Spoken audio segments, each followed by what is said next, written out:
So I love that we went Baroque dancing again with Anne Kipling Brown. I thought that was so fun.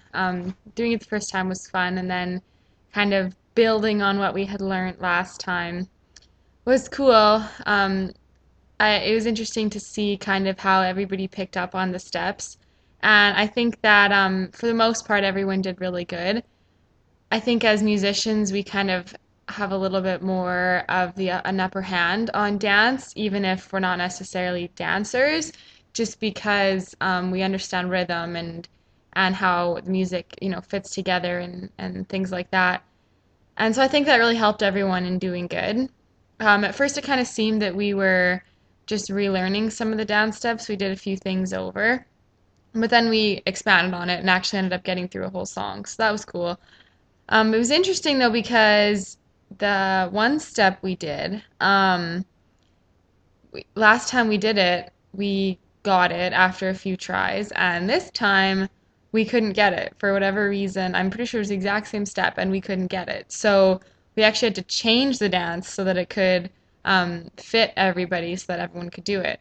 So that was weird because we figured it out last time. The professor wanted us to comment on whether we thought the music made the dance or whether the dance made the music.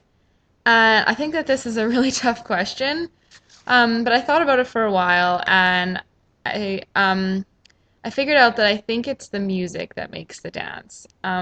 Because first of all, you can have dance without having music, but you can't have um, or you can have music without having dance, but you can't have dance without having music. So every time there's dance, there's always going to be music, but you don't always necessarily have to have dance when there's music. Yeah, so I think that that kind of reflects the fact that um, it's really the music that makes the dance. And even though I think Baroque music was written um, intentionally to be able to be danced to, I think there's also other elements towards it that don't necessarily revolve dance. Like as far as how it's arranged and the rhythm and stuff, yes, it's to be danced to, but you can take it completely away from dance.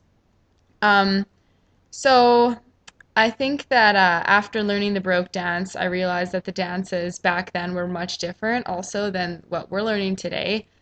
They're much more elegant, they're taken much more seriously, and there's all kinds of different ways to dance today, and the way people dance in some situations would just have never have ever been, appropriate back then. So it's kind of interesting to see how we've sort of desensitized ourselves a little bit to dance. Um, I'm just going to relate it to the cone of learning. So I think that if I were to go back and do the dance, I could probably get through it. Maybe like if I miss a couple things, but the the simulating the experience and doing the real thing, like that, relating it to the cone of learning, accounts for you to remember 90% of what after 2 weeks of what you learned. And I would say that I remember almost exactly that much because we were forced to memorize it as we were going along. It just stuck in there a lot easier. And so I think that that really proves that doing something actually makes you remember it. And just the being able to do the dance in general, it was a neat way to kind of see how music and dance went together back then. And I think that even if it wasn't Baroque, any sort of, dance to any type of music is a good way to learn because you can just look at it sort of through a different lens. And so I thought it was really fun that we did that again.